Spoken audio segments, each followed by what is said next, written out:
श्री अकाल, सलाम to each and every one of you. कैसे हैं आप सभी? आई होप आप सभी बहुत ही अच्छे होंगे। और आज मैं रिएक्ट करने वाली हूँ द मिस्टिकल लैंड के वीडियो पे, जिसका टाइटल है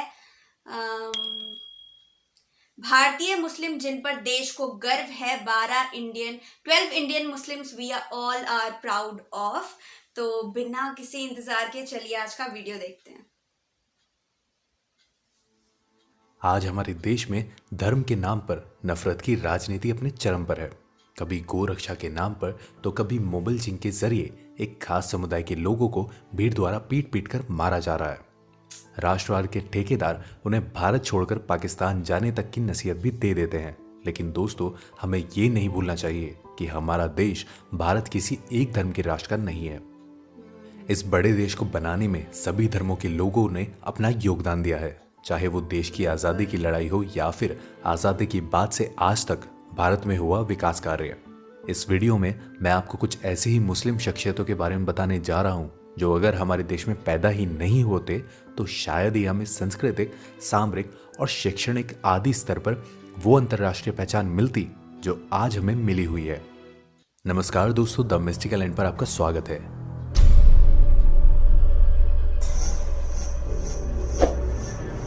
हमारे इस लिस्ट में सबसे पहला नाम है आदरणीय एपीजे अब्दुल कलाम का। APJ Abdul Kalam, missile man APJ Abdul Kalam का जन्म 15 अक्टूबर 1931 को रामेश्वर में एक मुस्लिम परिवार में हुआ था। उनके पिता का नाम जैनुलाब्दीन था, जो एक नाविक हुआ करते थे। बेसिक शिक्षा हासिल करने के बाद कलाम ने 1957 में मद्रास इंस्टीट्यूट ऑफ टेक्नोलॉजी में अपनी डिग्री हासिल की और 1958 में एक वैज्ञानिक के रूप में defence research and development organisation यानी DRD को ज्वाइन किया। फिर 1969 में कलाम को प्रोग्राम डायरेक्टर के रूप में इसरो भेजा गया, जहां उन्होंने PSLV यानी पोलर सैटेलाइट लॉन्च व्हीकल को डेवलप किया, जिसके बाद भारत अपने लॉन्च व्हीकल से सैटेलाइट लॉन्च करने में सक्षम हुआ। लेकिन कलाम यही नहीं रुके। इसरो से मिली सफलता के बाद उन्होंने 1980 के दशक में DRDO के साथ मिलकर न्यूक्लियर मिसाइल पर काम करना शुरू किया और 1983 में पृथ्वी जैसी मिसाइल का निर्माण कर भारत को सामरिक रूप से भी मजबूत कर दिया। डॉक्टर एपीजे अब्दुल कलाम का ही वो जज्बा था जिसकी बदौलत आज हम अग्नि पृथ्वी जैसी मिसाइल बनाने के साथ खुद के दम पर अंतरिक्ष में किसी भी तरह की सैटेलाइट लॉन्च करने में सक्षम है। एपीजे अब्दुल कलाम 25 जुलाई 2002 से 2007 तक भारत के 11वें राष्ट्रपति भी रहे। दोस्तों, अब आप ही सोचिए कि अगर कलाम जैसे शख्स का जन्म हमारे देश में नहीं हुआ होता तो क्या हम सामरिक रूप से इतने मजबूत होते? जवाब नीचे कमेंट बॉक्स में जरूर बताएं। दूसरे नंबर पर जिस शख्स के बारे में हम बात करने जा रहे हैं, उन्हें भारत में शौर्य और बलिदान के प्रतीक माना जाता है। हर कोई उनकी वीरता को नमन करता है। वो शख्स है भारत माता के वीर पुत्र अब्दुल हामिद। भारत माँ के इस वीर सुपूत का जन्म उत्तर प्रदेश के गाजीपुर जिले में 1 जुलाई 1933 को एक साधारण दर्जी परिवार में हुआ था। वीर अब्दुल हामिद 27 दिसंबर 1954 को भारतीय सेना में ग्रेनेडियर रेजिमेंट के एक सिपाही के रूप में भर्ती हुए। लेकिन कुछ ही दिनों बाद इनके साहस को देखते हुए सेना ने उन्हें 4th ग्रेनेडियर बटालियन में भेज दिया और इस रेजिमेंट के लिए काम करते हुए 1965 में भारत पाक युद्ध के दौरान दुश्मनों से लड़ते हुए वीर अब्दुल हामिद शहीद हो गए। पर शहीद होने से पहले अब्दुल हामिद ने अपनी गन माउंटेड जीप से उस समय अजय समझे जाने वाले पाकिस्तान के 5 पेंटन टैंकों को नष्ट कर दिया। उनकी इस वीरता के लिए भारत सेना ने उन्हें अपने सर्वोच्च मेडल परमवीर चक्र से सम्मानित किया। हम तो अब्दुल हामिद की वीरता को ताउम्र सल्यूट करते रहेंगे। पर आपकी इस पर क्या राय है, हमें जरूर बताएं। नंबर 3, मोहम्मद हिदायतुल्लाह। हिदायतुल्लाह का जन्म 1905 में उत्तर प्रदेश के वाराणसी में हुआ था। हिदायतुल्लाह पहले ऐसे मुस्लिम थे जो chief justice of India, vice president of India और प्रेसिडेंट ऑफ इंडिया जैसे उच्च पदों पर आसीन हुए। हालांकि राष्ट्रपति के रूप में उनका कार्यकाल एक्टिंग प्रेसिडेंट के रूप में रहा। इसके अलावा वो एक बड़े कवि, शिक्षावादी और कानून के ज्ञाता थे। नंबर 4, यूसुफ हामिद। यूसुफ ख्वाजा हामिद दवा बनाने वाली कंपनी सिप्ला के अध्यक्ष हैं। सिप्ला फार्मास्यूटिकल की मार्केट में एक बड़ा नाम है। ये कंपनी विश्व के 100 देशों में अपने 1000 से ज्यादा प्रोडक्ट बेचती है। हामिद सिप्ला के अध्यक्ष होने के साथ साथ एक साइंटिस्ट भी हैं। उनके नेतृत्व में ही सिप्ला ने कैंसर, डायबिटीज जैसी बीमारियों के लिए कम कीमती वाली दवाएं बनाई। हामिद के इस काम के लिए भारत सरकार द्वारा 2005 में चिकित्सक विज्ञान के क्षेत्र में उन्हें पद्म भूषण से सम्मानित किया गया। नंबर 5, सानिया मिर्जा। सानिया मिर्जा भारत की सबसे सफल महिला टेनिस खिलाड़ी हैं। सानिया मिर्जा का जन्म 15 नवंबर 1986 को मुंबई, महाराष्ट्र में हुआ था। सानिया मिर्जा ने इंटरनेशनल लेवल पर कई मेडल प्राप्त कर हमारे देश का नाम रोशन किया है। वो अब तक 6 बार ग्रैंड स्लैम टाइटल जीत चुकी हैं। देश को कई मेडल दिलाने के बाद भी जब सानिया मिर्जा 2010 में पाकिस्तानी क्रिकेटर शोएब मलिक से शादी की तो कुछ लोग इसे देश का अपमान समझ लगे, लेकिन शादी के बाद भी सानिया ने भारत के लिए खेलना जारी रखा। नंबर 6, जाकिर हुसैन। जाकिर हुसैन एक तबला वादक के रूप में विश्व भर में जाने जाते हैं। उनकी इस कला ने उन्हें अपने देश भारत में ही नहीं बल्कि विश्व भर में प्रसिद्धि दिलाई। वे अपने तबले की धुन से लोगों के दिलों को छू जाते थे। इसी अद्भुत कला के लिए उन्हें भारत सरकार द्वारा 1988 में पद्मश्री और 2002 में पद्म भूषण से सम्मानित किया गया। यही नहीं, 1999 में उन्हें यूनाइटेड स्टेट नेशनल एंडोनमेंट द्वारा कला के क्षेत्र में सम्मानित किया गया, जो कि किसी भी कलाकार और संगीतकार को मिलने वाला सर्वोच्च पुरस्कार है। इसी तरह उन्होंने दुनिया भर में भारत को कला के क्षेत्र में सम्मान दिलाया।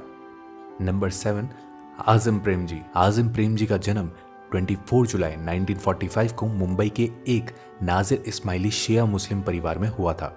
आज आज़म हाशिम प्रेम जी भारतीय सॉफ्टवेयर कंपनी विप्रो के अध्यक्ष हैं। भारत के लगभग 2 लाख लोग विप्रो के लिए काम करते हैं। आज़म प्रेम जी ने भारत की शिक्षा की बेहतरी के लिए आगे बढ़कर काम किया। प्रेम जी को भारत का सबसे बड़ा दानवीर भी कहा जाता है। वो हर साल भारत के स्कूलों के विकास के लिए करीब $2 बिलियन का दान करते हैं। सन 2005 में भारत सरकार ने उन्हें पद्म भूषण से सम्मानित किया था। इरफान खान। इरफान खान भारतीय फिल्मी अभिनेता हैं और वे बॉलीवुड में अपने दमदार अभिनय के लिए जाने जाते हैं। इरफान खान का जन्म एक मुस्लिम परिवार में जयपुर में हुआ था। उन्हें अभिनय के लिए कई राष्ट्रीय और अंतर्राष्ट्रीय अवार्ड्स मिल चुके हैं। इरफान कई बार फिल्म फेयर और कई बार नेशनल अवार्ड जीत चुके हैं। 2011 में फिल्मों में अपने योगदान के लिए उन्हें भारत सरकार ने पद्मश्री से नवाजा था। Legendary actor Saeed Zahoor Qasim.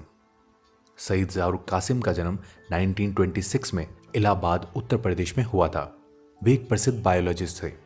Doctor Saeed Zahoor Qasim प्रथम गंगोत्री अभियान के नाम से प्रसिद्ध अंटार्कटिक अभियान दल के नेता थे। वे 1991 से 1996 तक भारत के योजना आयोग के सदस्य भी रहे। 1999 में उन्हें marine biologist international life time achievement award UK से भी पुरस्कारित किया गया। सरकार ने भी इन्हें पद्मश्री और पद्म भूषण से सम्मानित किया। 88 वर्ष की आयु में 20 अक्टूबर 2015 को उनका निधन हो गया। M.F. हुसैन। मकबूल फिदा हुसैन का जन्म 17 सितंबर 1915 में महाराष्ट्र के पुंडपुर में एक सुलेमान बोहरा परिवार में हुआ था। मकबूल फिदा हुसैन, जिन्हें M.F. हुसैन के नाम से भी जाना जाता है, एक फेमस अंतर्राष्ट्रीय भारतीय चित्रकार थे। M.F. हुसैन को भारत का पिकासो भी कहा जाता है। सन 2008 में M.F. हुसैन सबसे महंगी भारतीय चित्रकार बन गए थे, जब क्रिस्टीज की नीलामी में उनकी एक चित्रकला लगभग 16 लाख अमेरिकी डॉलर में बिकी थी। हालांकि उन्हें कई बार अपनी चित्रकारी के कारण विवादों का भी सामना करना पड़ा था। वो माधुरी दीक्षित की खूबसूरती के बड़े प्रशंसक थे और मरने से पहले उनकी कई तस्वीरों को कैनवास पर भी उतार चुके थे। कुछ विवादित हिंदू देवी देवताओं की पेंटिंग बनाने के बाद उन्हें भारत छोड़कर जाना पड़ा था और 2011 में उन्होंने अपनी आखिरी सांसें कतर के नागरिक के रूप में ली थी।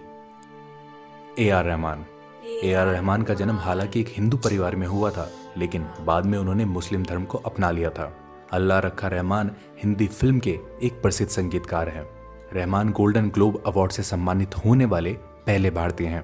A.R. रहमान ऐसे पहले भारतीय हैं जिन्हें ब्रिटिश भारतीय फिल्म स्लम डॉग मिलेनियर में उनके संगीत के लिए 2 ऑस्कर अवार्ड मिले थे।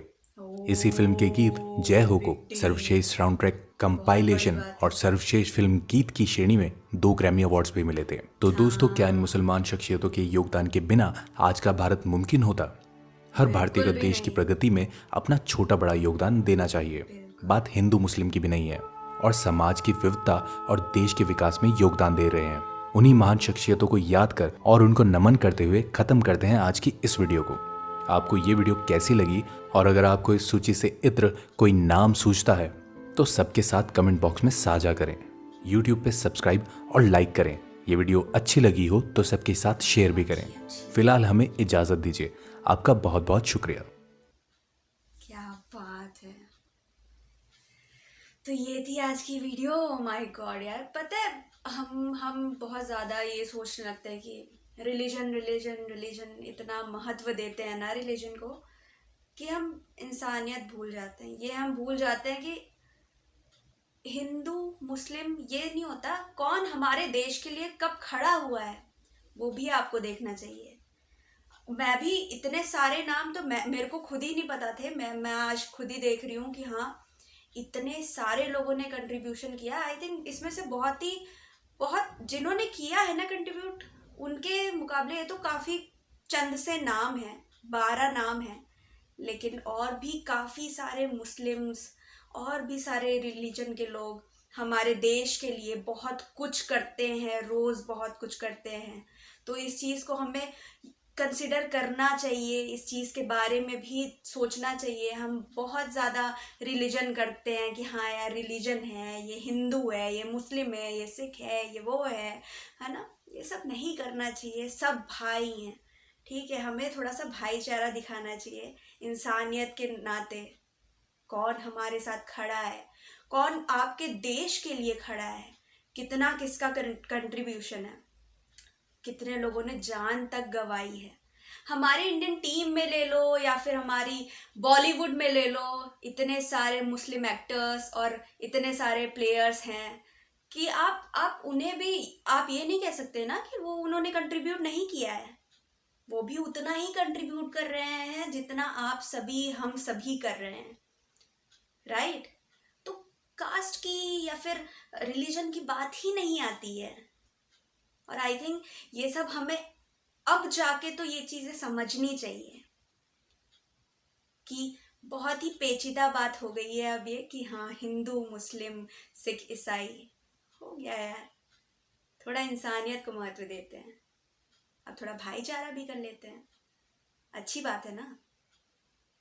तो इसी के साथ आज का वीडियो आपको कैसा लगा बताइएगा ज़रूर। And do like share and subscribe to my channel. Comment section में बताना ज़रूर आज का वीडियो आपको कैसा लगा और आगे आप कौन सा वीडियो देखना चाहते हो ये भी बताना। और बेल आइकन को जल्दी से प्रेस कर दीजिए, उसी से आपको मेरे आने वाली वीडियोस की नोटिफिकेशंस मिलती रहेंगी। एंड मैं मिलती हूँ आपको नेक्स्ट वीडियो में, तब तक के लिए बाय।